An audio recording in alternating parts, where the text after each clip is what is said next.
Hello Capricorn, welcome to my channel. I hope आप सब ठीक होंगे। आज हम एक लव रीडिंग करने वाले हैं। प्लीज कीप इन माइंड के जनरल लव रीडिंग है, शायद हर कैप्रिकॉर्न के साथ रेजोनेट ना करे, बट अगर ये आपके साथ रेजोनेट करती है then please don't forget to like, share and subscribe to my channel and let's get started.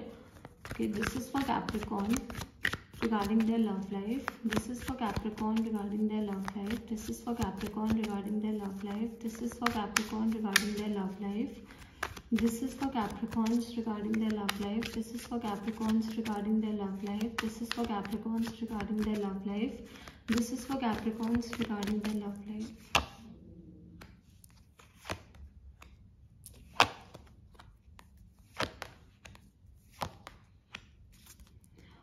Okay, Capricorn.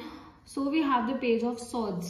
Okay, so I do see कि आपकी जिंदगी में कोई नया इंसान है जो आने की कोशिश कर रहा है and this person is probably younger than you. ऐसा हो सकता है कि ये पर्सन आपसे एज में यंगर है एंड एक नया कि बिल्कुल नई एनर्जी है। आपने पास्ट में ऐसी किसी एनर्जी के साथ डील नहीं किया या ऐसे किसी पर्सन के साथ डील नहीं किया है, तो I do see a new person coming in your life and मुझे ऐसा लग रहा है कि before getting into a relationship, okay, maybe ये पर्सन आपको बहुत ज्यादा परफेक्ट लग रहा है इस टाइम पे, बहुत ज्यादा इमोशनली अवेलेबल लग रहा है, स्टेबल लग रहा है, सब कुछ लग रहा है understandable, but before jumping into a relationship, before getting into things या फिर कमिटमेंट देने से पहले मैं आपको यही सजेस्ट करूंगी कि आप थोड़ा सा इस पर्सन को और जानने की कोशिश करो। कि don't just jump into a relationship. एक रिलेशनशिप पे इमीडिएटली जंप मत करो जस्ट बिकॉज ठीक है, आई नो कि आपको इस पर्सन से बहुत अच्छी फीलिंग आ रही है या फिर ये पर्सन आपको बहुत ज्यादा इंप्रेस करने की कोशिश कर रहे हैं, इंप्रेस कर भी रहे हैं कहीं ना कहीं, बट मैं ये नहीं बोल रही ये पर्सन गलत है, बिल्कुल भी नहीं, ऐसा कुछ नहीं है, बट हाँ आप इस पर्सन को थोड़ा सा और जानने की कोशिश करो, थोड़ा सा उनकी अच्छाइयाँ, उनकी बुराइयाँ, उनके ट्रेट्स, उनके बारे में, उनके पास्ट के बारे में कि how did they deal with life, how do they deal with life, तो इन सब चीज़ों के बारे में आप थोड़ा सा जानने की कोशिश करो। That is going to be very beneficial for your relationship. अगर आप इनके साथ एक लॉन्ग टर्म रिलेशनशिप चाहते हो तो जल्दबाजी में कोई डिसीजन नहीं लेना है, आप इनको थोड़ा सा जानने की कोशिश करो। ओके, कुछ लोगों के लिए मुझे ऐसा भी दिख रहा है कि कोई पास्ट पर्सन है जो आपको बहुत ज्यादा स्टॉक कर रहा है। Okay, they are stalking every move. Okay, वो आपके हर एक मूव को स्टॉक कर रहा है, आप कहाँ जाते हो, किससे बात करते हो, तो इस चीज का आपको थोड़ा सा ध्यान रखना है।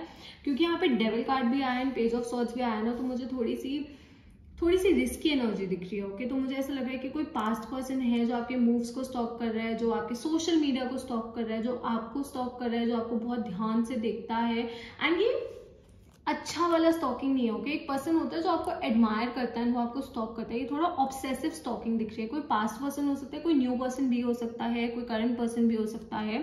जनरल रीडिंग्स है तो हर किसी के लिए वेरी करेगा, बट आई डू सी कि कोई है जो बहुत नजर रख रहा है आपकी चीजों पे। ओके, तो इस चीज का थोड़ा सा ध्यान रखना, बिकॉज यहाँ पे ना डेविल कार्ड है, तो मुझे थोड़ी सी टॉक्सिक एनर्जी दिख रही है। तभी मैंने कहा कि एक नए रिलेशनशिप में भी जंप करने से पहले आप अपना time low.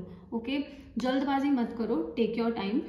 Okay, because see शुरू में हर एक इंसान अच्छा होता है, शुरू में सब आपको सिर्फ अपनी अच्छाइयाँ दिखाते हैं, but when you spend time with someone, जब आप किसी को जेन्युइनली जानने की कोशिश करते हो तब आपको समझ आती है कि वो पर्सन रियलिटी में क्या है, या फिर वो क्या एक्सपेक्ट करते हैं, या फिर वो क्या ऑफर करते हैं। ओके, तभी take your time. Okay, also मुझे ऐसा लग रहा है कैप्रिकॉर्न के आप में से बहुत ऐसे लोग हैं जो किसी पास्ट सिचुएशन पे ना अभी तक स्टक एज इन के आपने शायद उस रिलेशनशिप से मूव ऑन कर लिया है, उस कनेक्शन से आप निकल गए हो, बट कहीं ना कहीं आपका दिमाग अभी भी थोड़ा बहुत वहीं पे है। ओके, आप उस चीज के बारे में सोचते हो, उस पर्सन के बारे में सोचते हो कि उन्होंने ऐसा क्यों किया, उन्होंने वैसा क्यों किया, तो कहीं ना कहीं you are still holding on to it. Okay, मुझे पता है आपके साथ गलत हुआ था, इस पर्सन ने आपके साथ गलत किया था, आपको मैनिपुलेट करने की कोशिश की थी, आपको एक तरह से कंट्रोल करने की कोशिश की थी। You went through controlling relationship. कुछ लोगों के लिए डोमेस्टिक वायलेंस भी हो सकता है कि किसी ने शायद आप पे हाथ उठाया हो या फिर ऐसा कुछ किया हो। For some people I do see that happening,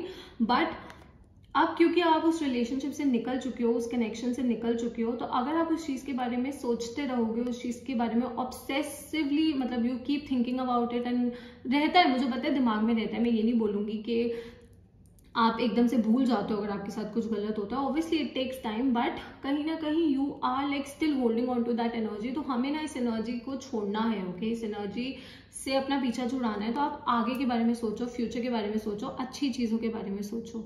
okay. And थोड़ा सा जैसा मैंने कहा कि अगर कोई आपको लग रहा है आपको स्टॉक कर रहा है तो इस चीज का ध्यान रखना है। Okay, we also have the sun card which is an amazing card, this is a beautiful card. तभी ये रीडिंग मुझे इतनी ज्यादा डेंजरस नहीं लग रही बिकॉज यहाँ पे सन कार्ड आया है।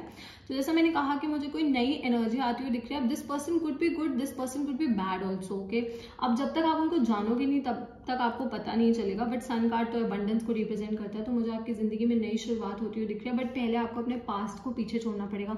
ऐसा भी हो सकता है ओके कैप्रिकॉर्न, ऐसा भी हो सकता है कि शायद आप अपने पास्ट पर्सन को स्टॉक कर रहे हो, आप नोट करते हो कि वो क्या करते हैं, वो कहाँ जाते हैं, किससे बात करते हैं। तो यार अगर वहां से भी ऐसा हो रहा है या फिर अगर आपकी तरफ से भी ऐसा हो रहा है, एनर्जीज भी हो सकती है, इंटरचेंजेबल भी हो सकती है। तो अगर दोनों तरफ में से कहीं से भी ऐसा कुछ हो रहा है तो प्लीज यार इस चीज को छोड़ दो, बिकॉज कहीं ना कहीं it is like disturbing your peace of mind. Okay, कहीं ना कहीं ये चीज आपको एंग्जाइटी दे रही है, आपको थोड़ा सा डिप्रेशन हो सकता है फॉर सम पीपल, मुझे ऐसा लग रहा है। तो यू डिजर्व दिस। ओके, आप ये एनर्जी डिजर्व करते हो, आप अपनी जिंदगी में नई शुरुआत डिजर्व करते हो, अबंडेंस डिजर्व करते हो, खुशियां डिजर्व करते हो। ज्यादा जिंदगी को ऐसे इतना ओवरली सीरियस लेना डिजर्व नहीं करते। ओके, तो आई डू सी, जैसा मैंने कहा मुझे एक नई एनर्जी आती हुई दिख रही है आपकी लाइफ में। Okay, so please be like open to welcoming this thing and take your time. Okay, जल्दबाजी नहीं करनी है। We also have the King of Cups, so I see emotional stability coming in your life। अब मुझे आपकी जिंदगी में ना इमोशनल स्टेबिलिटी आती हुई दिख रही है जो पास्ट में नहीं थी। ओके, पास्ट में यू डेल्ट विद समवन जिसने आपको इमोशनली बहुत मैनिपुलेट करने की कोशिश की थी, इमोशनली आपको बेवकूफ बनाने की कोशिश की थी, आपके साथ गेम्स खेलने की कोशिश की थी।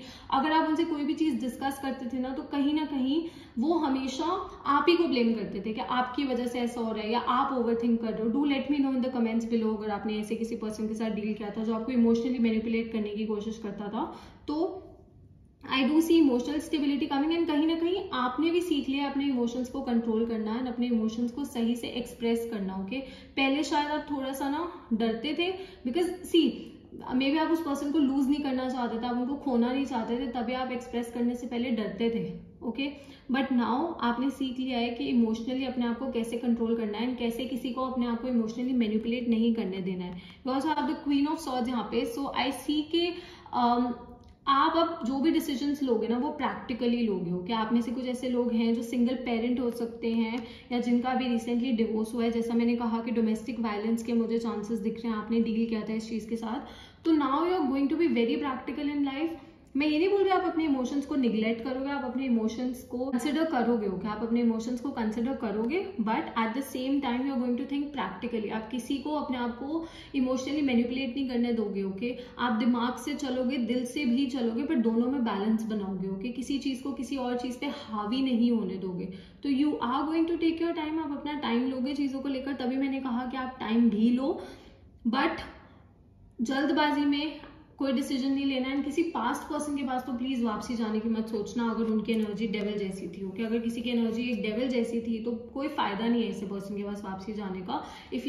अगर आपको पता है कि आप कितनी मुश्किल से उस चीज से निकले थे, ओके, तो वापसी जाके भी आपको पता है कि आप दोबारा से फंस जाओगे। ओके, आपको पता है आप फंस जाओगे, तो आपको ऐसे किसी पर्सन के पास वापसी जाने की जरूरत नहीं है। Okay, let's take a yes or no question. So अगर आपके दिमाग में कोई भी क्वेश्चन है that you want to ask the universe जिसका आंसर येस या नो की फॉर्म में हो तो आप पूछ सकते हो।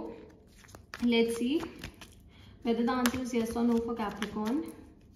Whether the answer is yes or no for Capricorn. Whether the answer is yes or no for Capricorn. Okay, your answer is yes. We have the King of Wands. So yes, stay confident. चीजों को लेकर confident रहो and अपने ऊपर भरोसा रखो। Okay, सबसे ज्यादा आपको अपने ऊपर भरोसा रखना है, बाकी सब चीजें सेकेंडरी है। ओके, साइंस जो मुझे यहाँ पे दिख रहे हैं, I see Capricorn, I see Leo, then I see some air energy, so Gemini, Libra, Aquarius. तो हो सकता है आप इन साइंस के साथ डील कर रहे हो या फिर फ्यूचर में डील कर रहे हो, या फिर ये साइन आपके चार्ट में, आपके पार्टनर के चार्ट में बहुत ज्यादा स्ट्रॉन्ग हो सकता है। Okay Capricorn, so that's all. अगर आप लोगों को पर्सनल रीडिंग चाहिए तो आप मुझे इंस्टाग्राम पे डीएम कर सकते हो। इंस्टाग्राम डिटेल्स नीचे आपको डिस्क्रिप्शन में मिल जाएंगी। Also don't forget to follow me there because I share regular reels वहां पे, जहाँ पे अगर आपको रेगुलर अपडेट्स चाहिए अपने ज़ोडिएक साइन के बारे में, सन साइन के बारे में, मून साइन के बारे में, तो वो भी आपको मिल जाएंगे। And I will see you next time. Bye.